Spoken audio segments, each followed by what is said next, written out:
Antes de dar la palabra a Agustín, si justamente Beatriz está repartiendo unas hojitas, si alguien quiere anotar alguna inquietud que tenga para plantear respecto a lo que acaba de comentar Mercedes, así lo tiene presente para el cierre. Agustín. ¿Se puede por ahí? Hola, hola.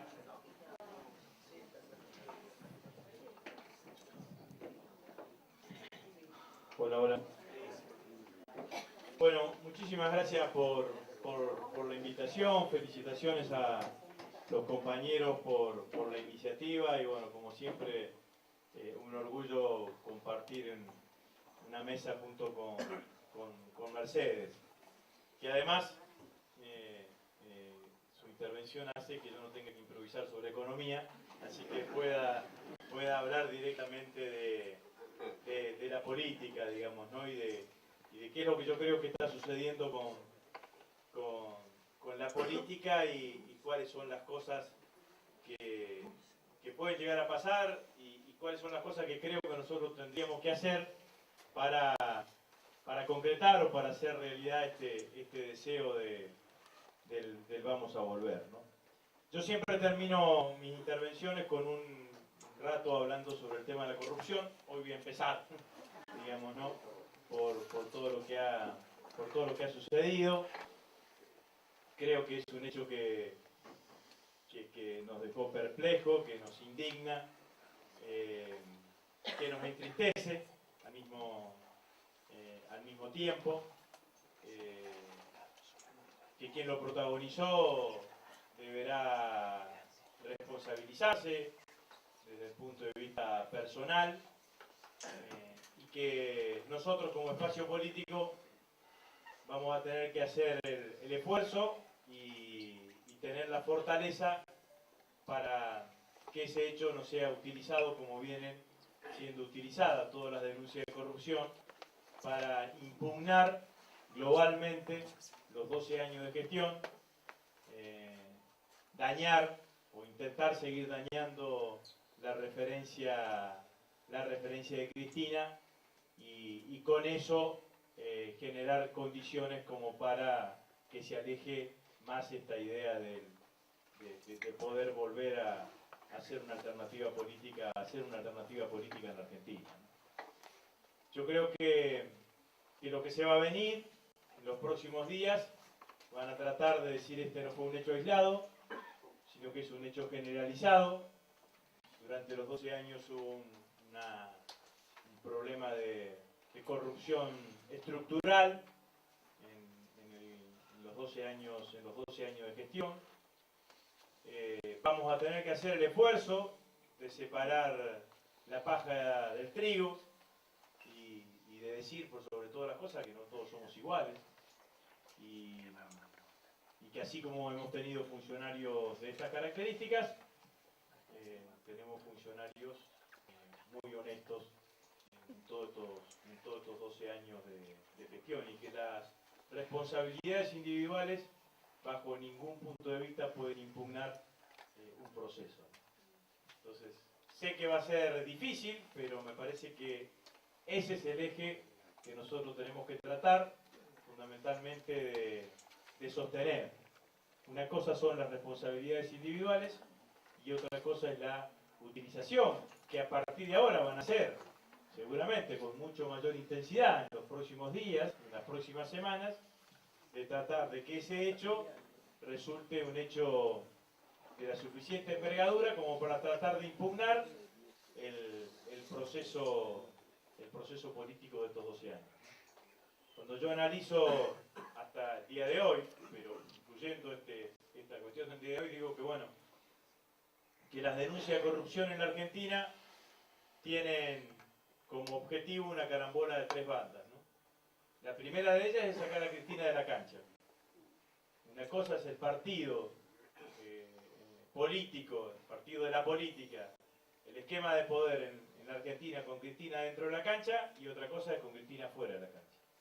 Si con Cristina fuera de la cancha es toda para Macri. No hay dirigente político no hay oposición política, no hay dirigente dirigencia política tenga ni la envergadura ni la voluntad política de ser realmente y de construir realmente una alternativa opositora al gobierno de Mauricio Macri.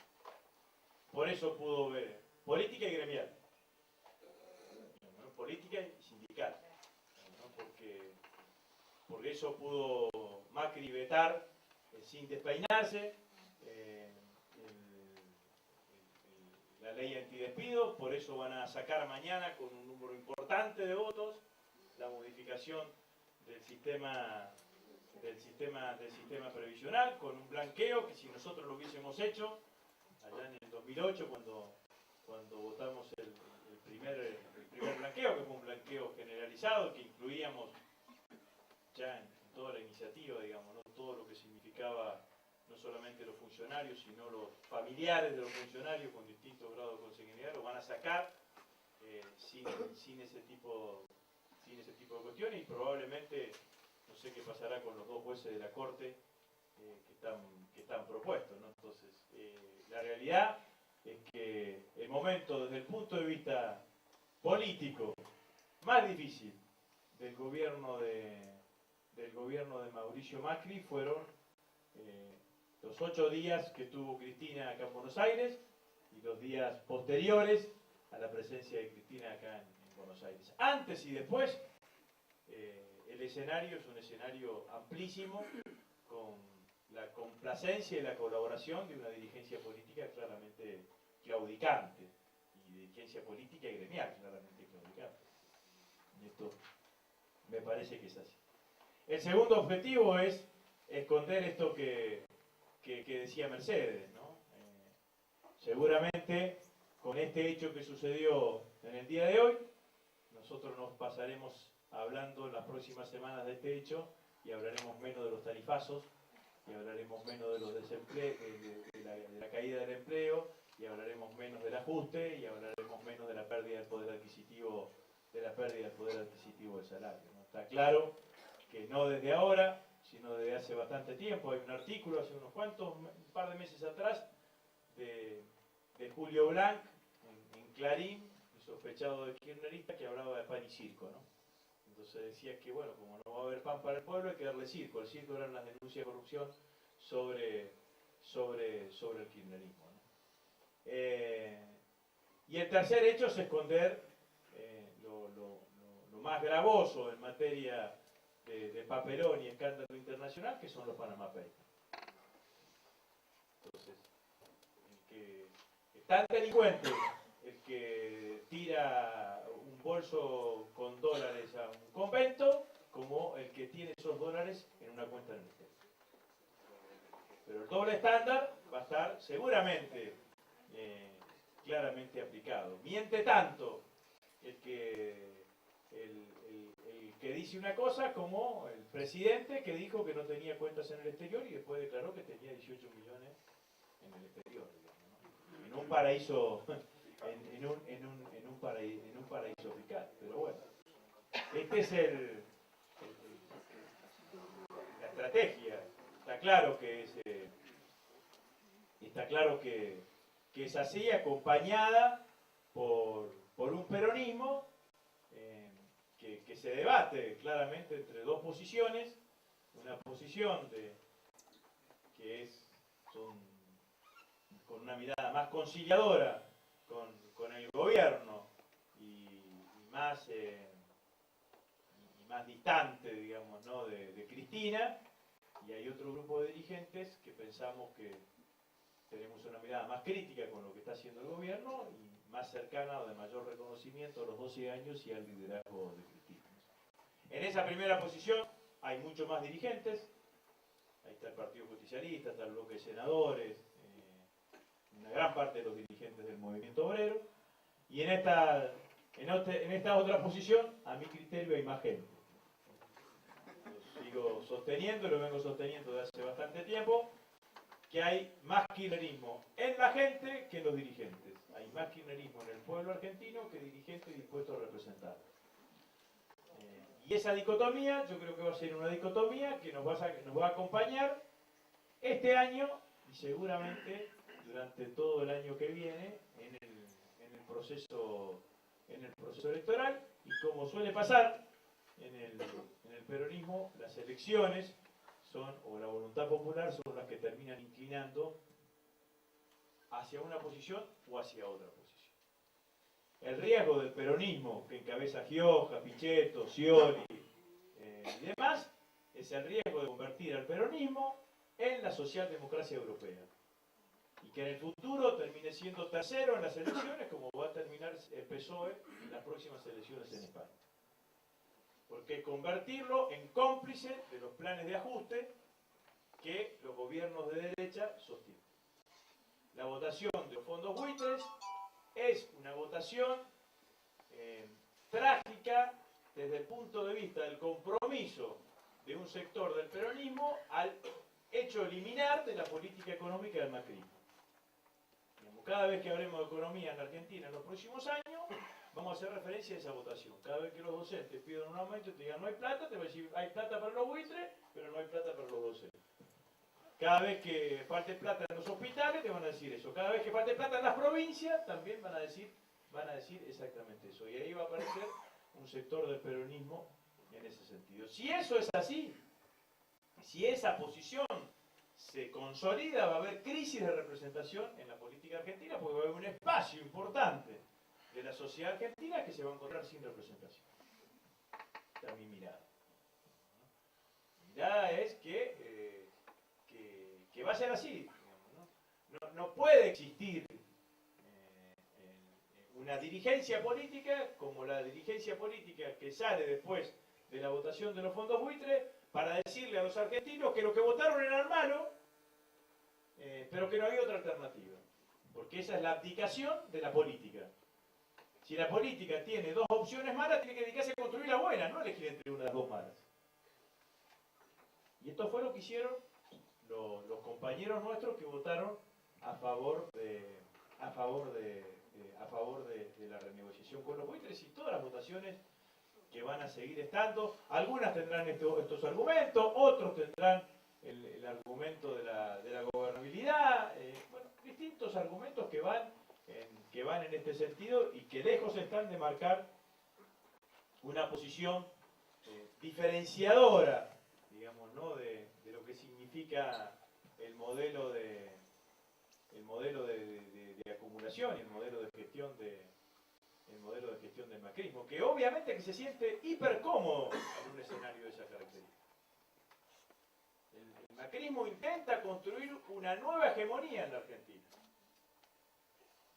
Una hegemonía, yo digo que Macri no solamente quiere liderar el oficialismo, cosa que está bien, sino que también quiere liderar quién es la oposición. Por eso va designando en distintos momentos a los que él llama opositores responsables, ¿no?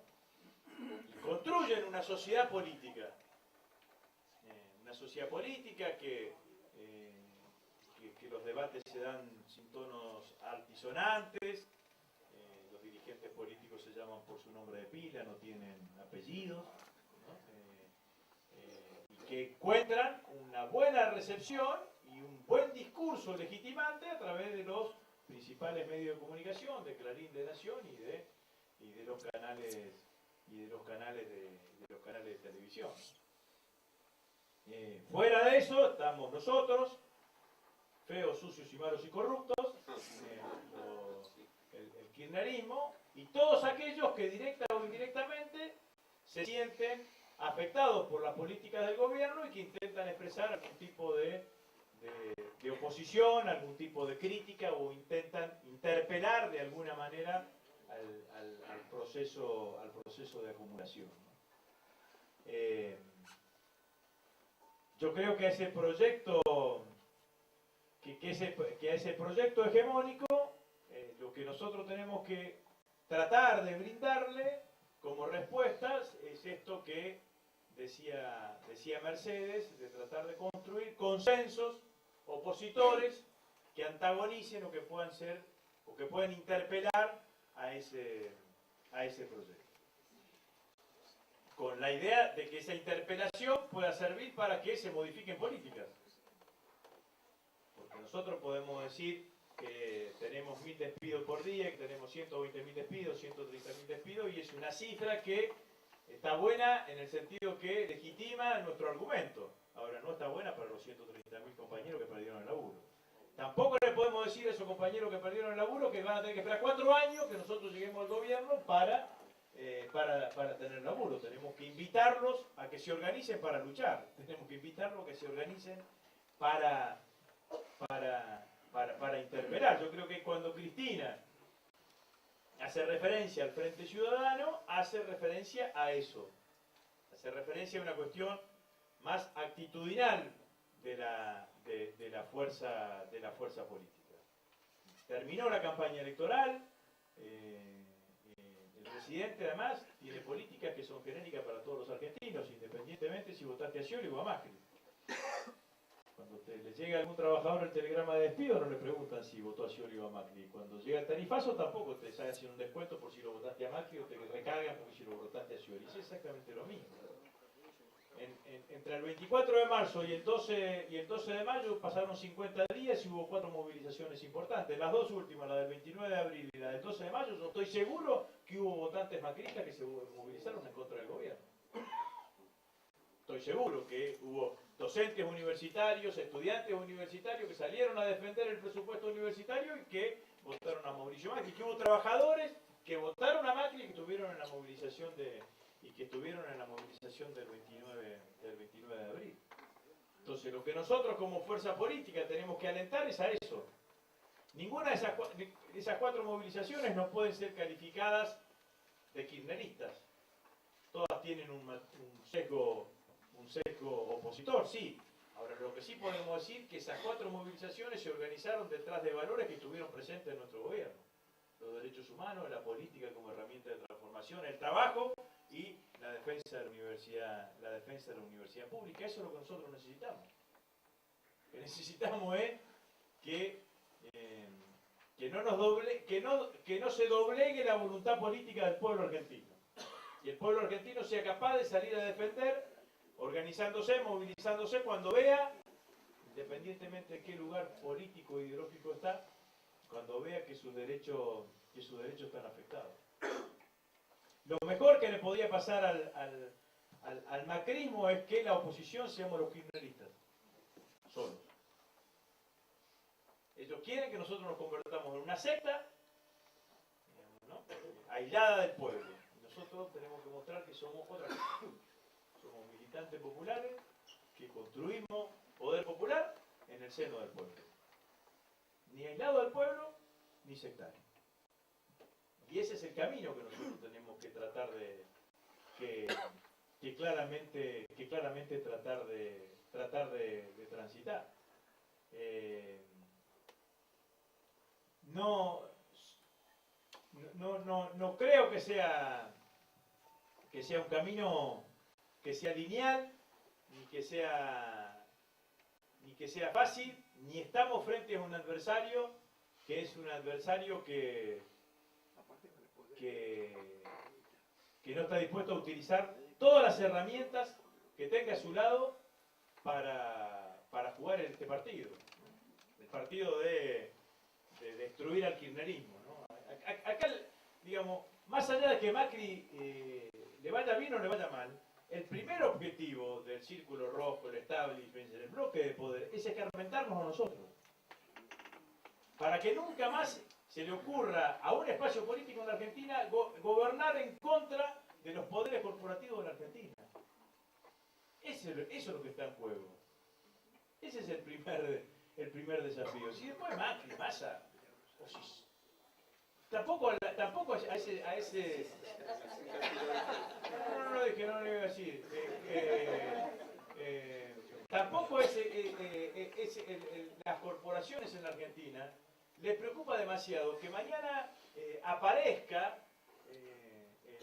la cantinela de vuelta en que se vayan todos. Porque en realidad su objetivo último es la política. Su objetivo último es terminar con la política como herramienta de transformación. ¿Qué sé yo? Yo digo, si algunos pensarán de que Macri se fortalece si Cristina va presa. Yo creo que ese es el día de menos poder de Macri. Porque el próximo que va preso es él.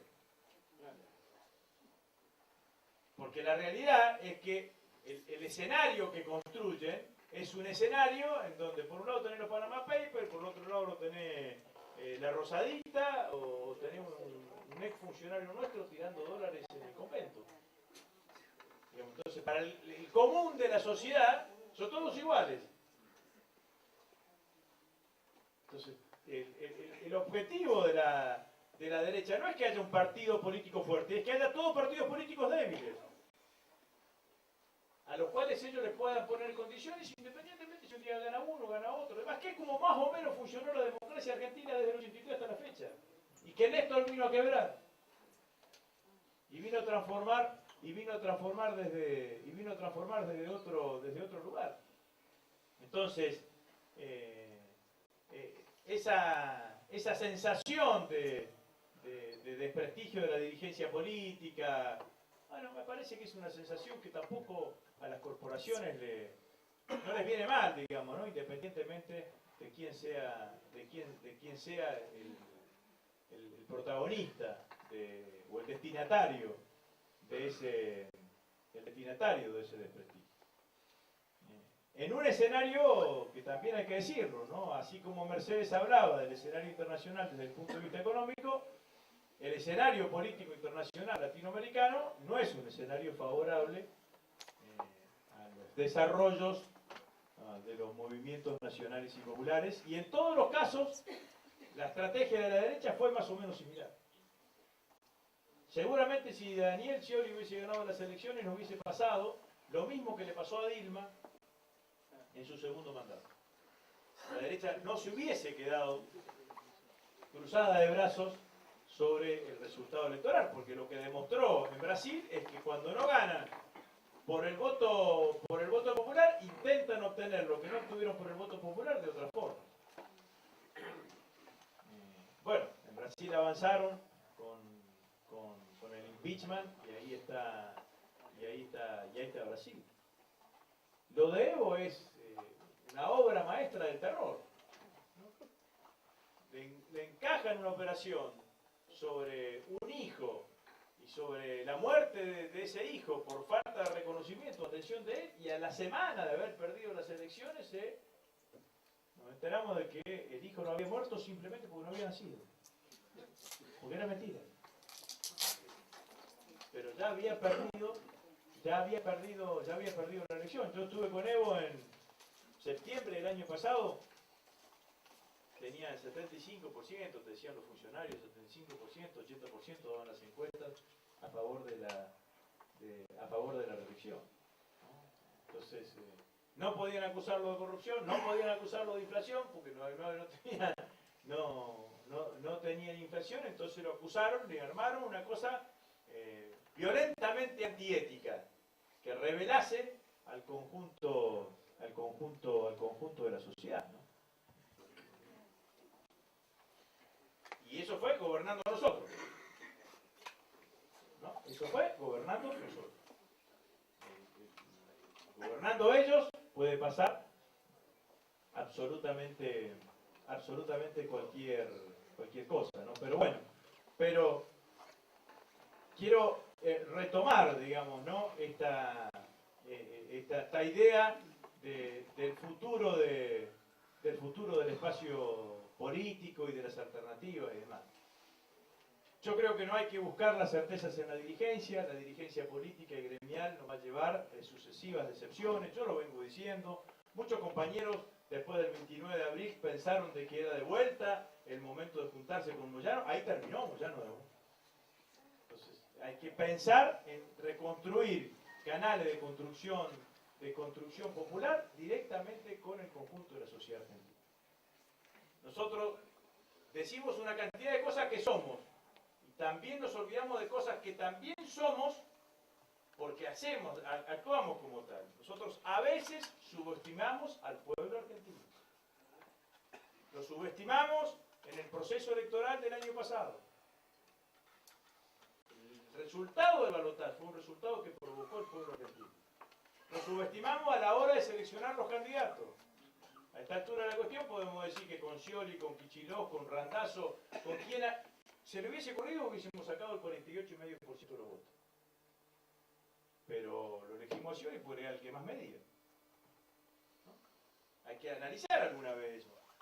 Porque nosotros somos nacionales, populares y revolucionarios durante todo el día, durante todos los meses, digamos, del año, menos en el momento de las elecciones. En el momento de las elecciones nos agarra un liberalismo enorme, entonces buscamos la encuesta a ver qué tal primero. Y así nos va.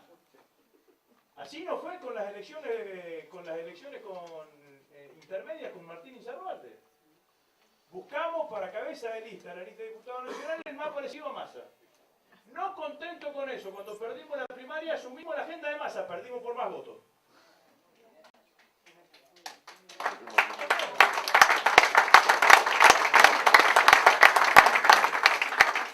Yo digo que del proceso electoral del año pasado, paradojal, ¿no? Perdimos cuando ganamos y ganamos cuando perdimos. No perdimos la elección en la segunda vuelta, perdimos la elección en la primera vuelta. Y perdimos la elección en la primera vuelta porque todos los consultores políticos, todos los principales apoyos del candidato, que son los gobernadores que hoy conducen el bloque de senadores y conducen el Partido Justicialista, le decían al candidato que tenía que alejarse de Cristina, que descriminalizarse, que hacer una propuesta más descafeinada, menos ideológica, con menos aristas, detrás del famoso votante independiente. En definitiva, el candidato se corrió hacia el centro. En el corrimiento hacia el centro se confundió con Macri y con Massa. Y muchos argentinos fueron a votar en esa elección pensando que si votabas a uno u otro era más o menos lo mismo, porque las diferencias no estaban explícitamente planteadas. Fuimos al balotaje. Después de 7 días, 10 días de confusión, donde el candidato intenta hacer lo mismo que intentó hacer Insaurralde en la elección de hace 2 años atrás, asumir la agenda de Massa. 82% móvil, mandar el ejército a luchar contra los narcos y bueno, y ese tipo de cuestiones.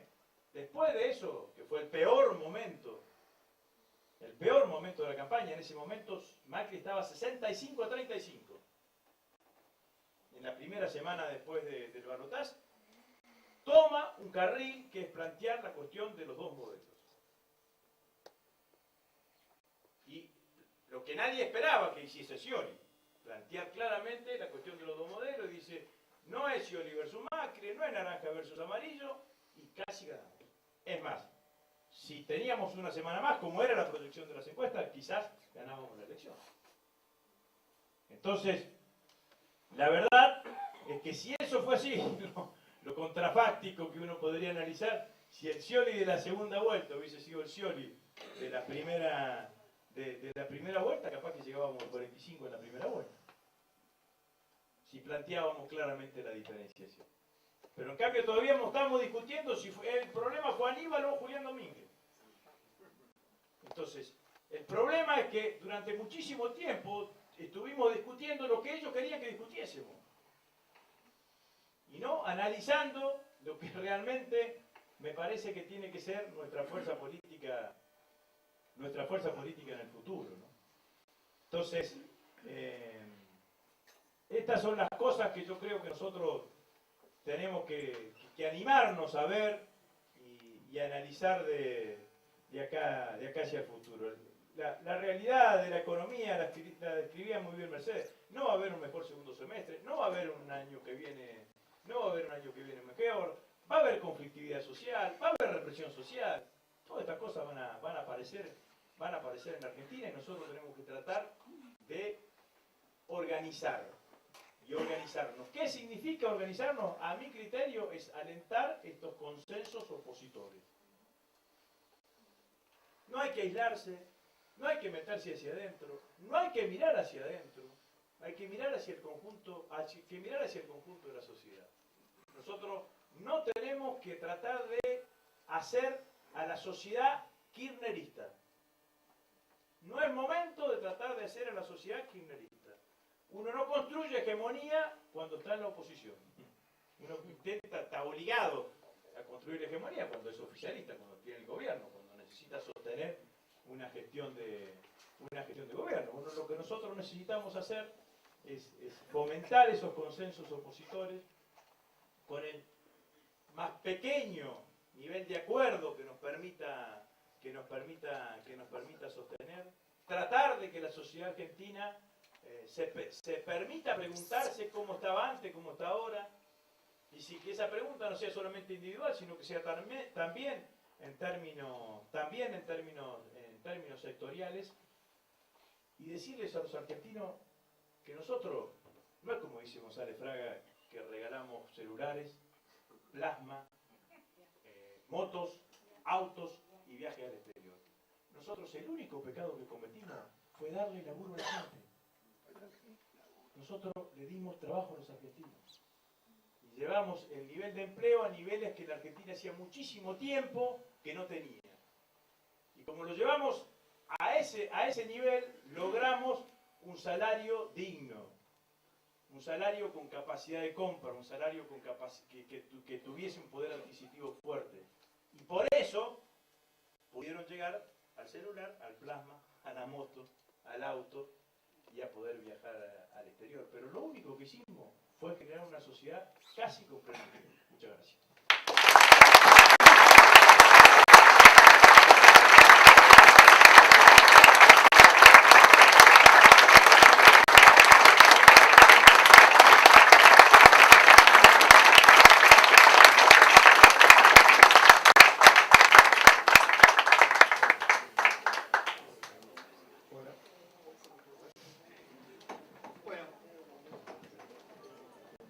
Acá tenemos algunas preguntas.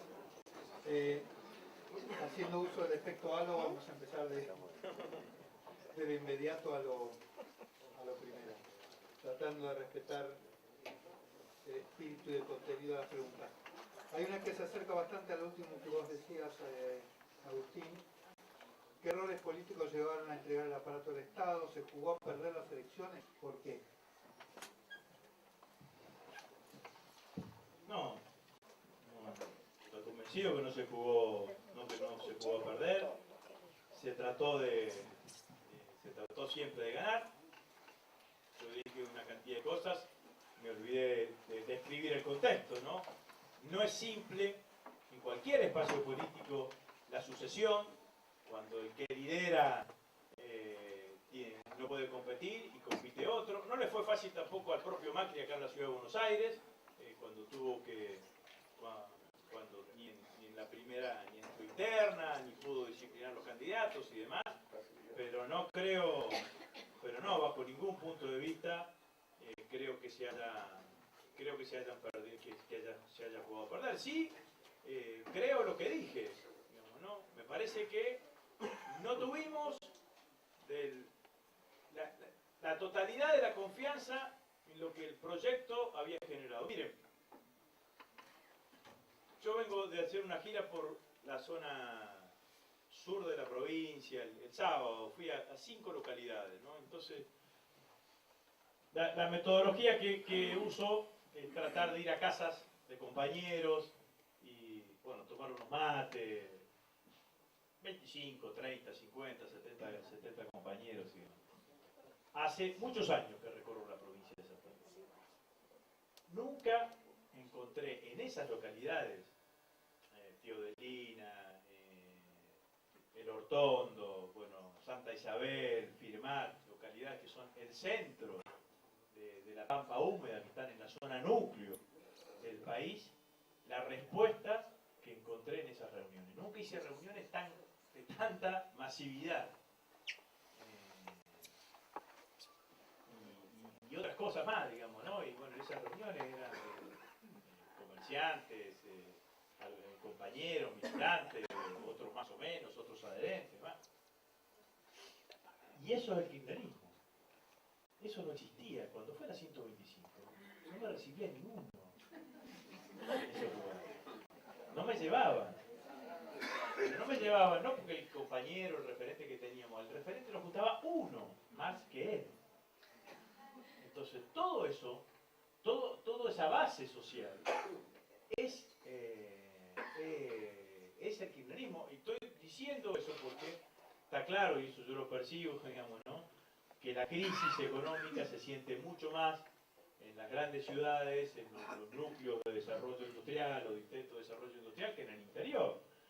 Entonces, me parece que esto es, digamos, ¿no? Hay una cosa que se construyó durante todos estos años, un sujeto social. Bueno, no, está claro que en la 125 nosotros no lo teníamos, quizás la 125 fue el origen de que lo tuviésemos, pero que en ese momento que dimos el debate no lo teníamos. Había un sujeto social que nosotros que decíamos que queríamos defender y ese sujeto social no estaba enterado, digamos, ¿no? Que nosotros lo queríamos defender. Bueno, eso existe, existe, de que es un gobierno de ricos para ricos, existe, de que en esos lugares los tipos que ellos mismos llaman los gringos los expolian, y bueno, todo ese tipo de cuestiones, eso está asentado. Bueno, lo que hay que tratar de hacer es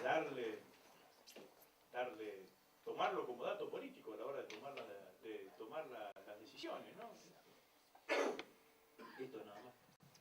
Mercedes, la pregunta es, ¿qué otros actores políticos sectoriales apoyaron la gestión de un proyecto concreto de desarrollo autónomo, nacional, soberano e inclusivo? Y esto va de la mano, si uno lo toma, la parte de los actores locales con otra que tiene que ver con los actores externos. Si la relación con China está terminada con las medidas neoliberales o puede jugar como un contrabalanceo de Estados Unidos.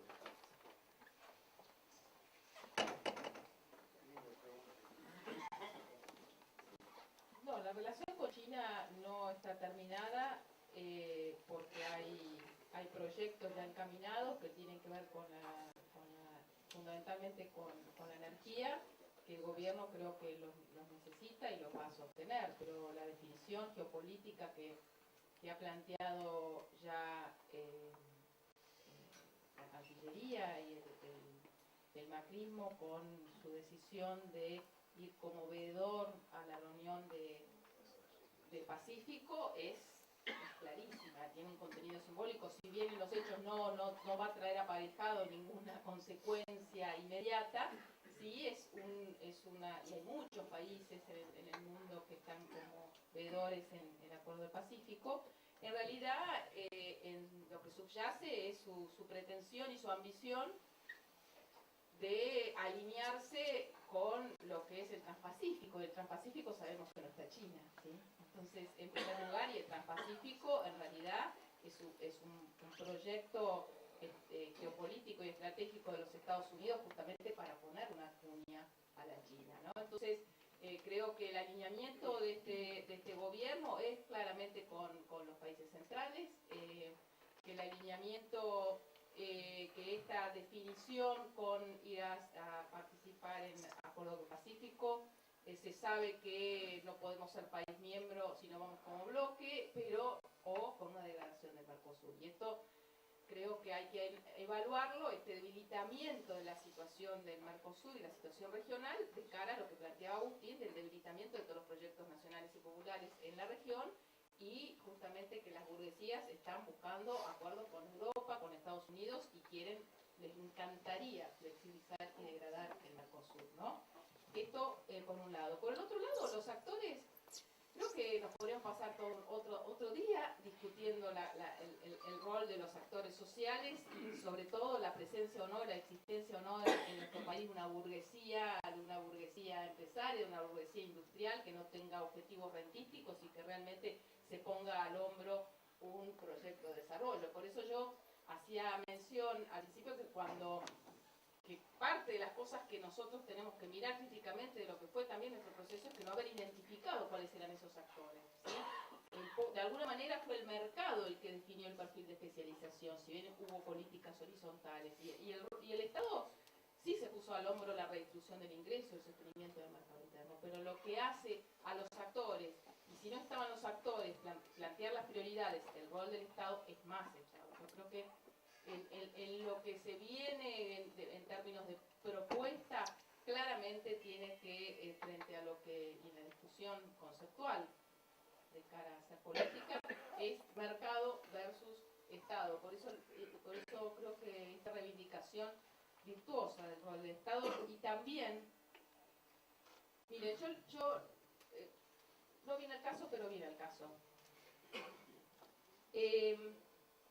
A mí nosotros tenemos que tener en cuenta, sobre todo discusión sobre los tarifazos, ¿no? Está la cuestión que ya nosotros también podíamos mirar críticamente por qué sostuvimos quizás un cuadro tarifario que no era progresivo, porque había sectores que podían con capacidad para pagar mayores tarifas y que lo teníamos que haber encarado nosotras, esa revisión. También es cierto que el subsidio a las tarifas públicas fue una política que fue contracara de esta decisión y esta estrategia de sostener el mercado interno en un contexto mundial de depresión de la demanda. Yo en los últimos días leí dos artículos del Washington o del New York Times, no sé cuál. Uno que planteaba que Estados Unidos, frente a la agresión y el ingreso de acero a precios de dumping de India, de Brasil, de China, le había puesto un arancel del 266% al ingreso de acero importado, a pedido de la industria siderúrgica norteamericana.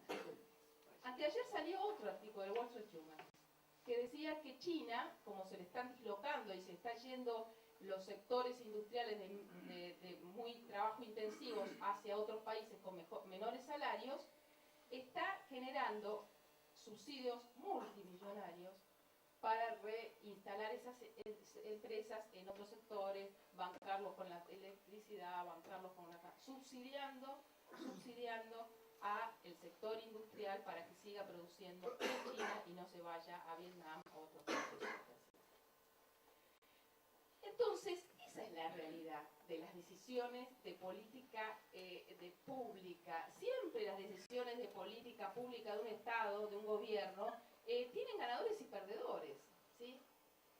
Si uno computa cuánto se dieron de subsidios el año pasado para toda la energía, ¿sí? Para toda la energía, hay un informe de una gran consultora, KPMG, que ordenó hacer el gobierno, que da 140.000 millones de pesos. Eso da poco menos de 12.000 millones de pesos por mes. Y si uno advierte y mira y hace los números de cuánto pagó el Banco Central en LEVAC, ¿sí? En todo el mes de mayo fueron casi 19.000 millones. Eso es déficit, ojo. Lo que paga el Banco Central para los tenedores de letras que suscriben todas las semanas es déficit cosificado. Ahora, ¿quiénes fueron los ganadores de esa decisión del Estado de aumentar las tasas y salir a chupar todos los pesos? Fueron los bancos, fundamentalmente fueron los bancos. Ahora, ¿quiénes fueron los ganadores o los que se beneficiaron de las tarifas? Lo estamos viendo en la movilización, lo estamos viendo en las calles, lo estamos viendo en los clubes de barrio, lo estamos viendo en las escuelas, la reacción social. ¿Por qué? Porque es una política de textos difundidos enorme la de los subsidios. Entonces, una cosa es reconocer la necesidad de revisar, de hacerlo más sostenible, más progresivo, de realizarlo de forma gradual, pero otra cosa es atacar o cuestionar el rol de los subsidios. Por eso cuando hablo del Estado, me refiero a esto. Nosotros tenemos que reivindicar la política de subsidios más allá de los cambios que siempre una política requiere en un contexto absolutamente dinámico donde cambian las condiciones minuto a minuto. Esto creo que indirectamente tiene que ver con las preguntas. Por empezar, del factor externo y sobre todo de un socio estratégico que era China, donde se planteaban acuerdos con menos condicionalidades de lo que son otros acuerdos estratégicos y de financiamiento, creo que se va a sostener, pero claramente el desplazamiento de la orientación de la política exterior en la Argentina ha quedado en evidencia. Y después, en este trabajo militante de construcción de mayorías y de identificación de aliados también, que hacía referencia a Agustín, aparece la cuestión del empresariado. Yo creo que hay todo un sector del empresariado, de las regiones, muy pyme, que no está alineado y no forma forma parte de ninguna gremial empresaria que tiene que ser convocado, que tiene que ser convocado, tiene que ser interpelado y que es el que está ahora sufriendo claramente, pero de una forma absolutamente atomizada y sin organización. Creo que parte del trabajo militante que nosotros tenemos hacia adelante es también la convocatoria, la organización y la identificación de esos actores empresarios, ¿no? Una cosa interesante de estos expositores es que lo que hemos reivindicado siempre es que la economía forma parte de la política y en buena medida Mercedes da cuenta de eso con mucha claridad y es un gusto. Para meternos en los terrenos así horribles de la política, ¿cómo se puede hacer para evitar que los legisladores que uno vota no cambien de posición? Sigan usando su banca, etcétera. En realidad yo creo que no hay que llorar sobre la leche derramada, digo, ¿verdad? Lo que pasó, pasó y esta es la realidad. Lo que hay que tratar de evitar es que no nos vuelva a pasar. Lo dije recién, de que hay más kirchnerismo en la gente con los dirigentes. En algún momento van a aparecer más dirigentes del kirchnerismo. Lo que tenemos que tratar es que esos nuevos dirigentes del kirchnerismo sean dirigentes que surjan de esa gente, o de los dirigentes intermedios. Si por el contrario, lo que pasa es que los conocidos de siempre, cuando el viento sople mejor para este lado, se corran un poquito y se vuelven a presentar como los aptos para representarnos, y nosotros volvemos a aceptar esa situación, bueno, se volverá a repetir esto que sucedió, esto es lo que está sucediendo, digamos, ¿no? Que muestra una debilidad de la construcción política. Entonces, yo creo que con claridad lo que tenemos que apostar es que aparezca una nueva generación de dirigentes fuertemente comprometidos, ideológicamente comprometidos, y para eso hay que suplantar el criterio de que los candidatos son los que mejores miden, sino que los candidatos tienen que ser los mejores militantes.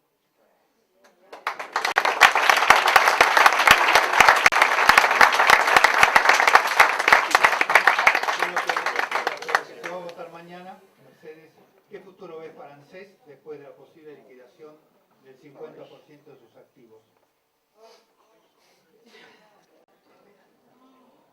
Sí, es trágico que mañana, además, en este trámite express, uno criticaba lo que había sido el trámite express del pago a los buitres, ya cuestionando no haberse tomado el tiempo para dar un debate a fondo y además buscando una propuesta superadora, no la elección entre dos malas propuestas, como decía Chivo. Ahora, a mí me sorprendió que en 2 semanas estemos en la Argentina sin discusión alguna, porque la superficialidad con que se ha planteado esto que efectivamente pone en jaque a la sustentabilidad del sistema de seguridad social que tanto nos costó reconstruir y que además es el núcleo duro de todas las políticas redistributivas que se desplegaron durante estos últimos, fundamentalmente en estos últimos 7 años. Entonces, yo creo que me da impotencia, porque uno lo puede decir, pero tampoco ha habido movilización frente a esto, frente a un dulce que aparece como la posibilidad de beneficiar o darle un plus a gran parte de la clase pasiva, pero que en realidad que va a tener un costo en términos de sustentabilidad, porque en última instancia el Fondo de Garantía de Sustentabilidad, que es el que ahora va a estar sujeto a la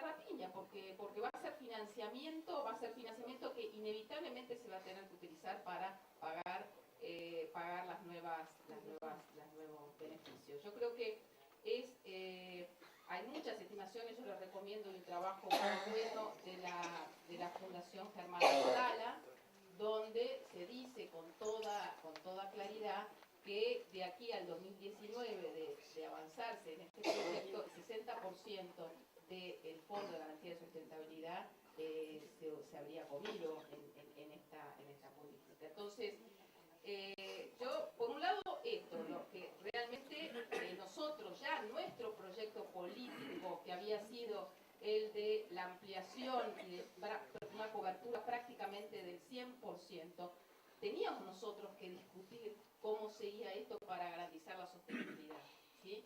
En un contexto donde todavía predomina una gran cuota parte de trabajo informal, donde el horizonte y la esperanza de vida de la población se extiende en el tiempo. Nosotros teníamos que dar esa discusión de cómo íbamos a garantizar el sostenimiento de esta cobertura, pero hacer con fuentes genuinas de financiamiento.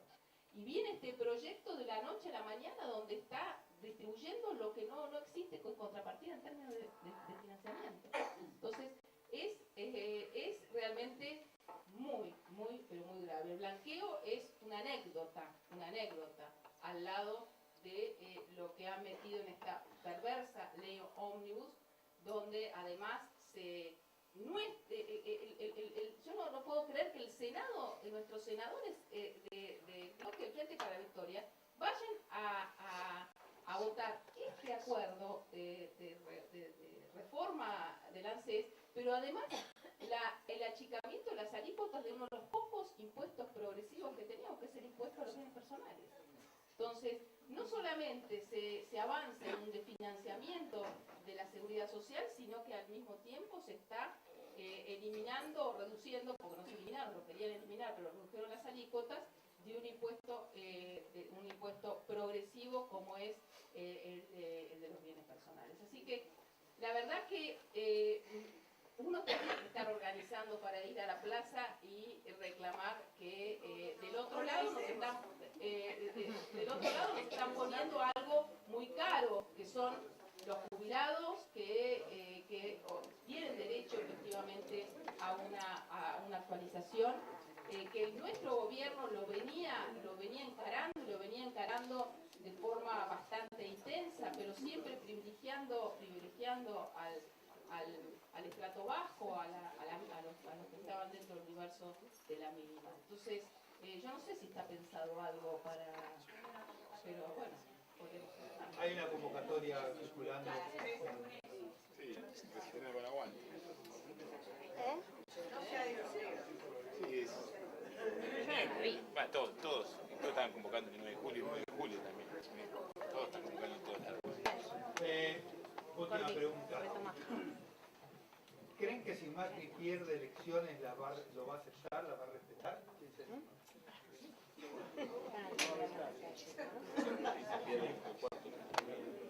Supongo lo que sí. Bueno, compañeros, compañeras, muchas gracias.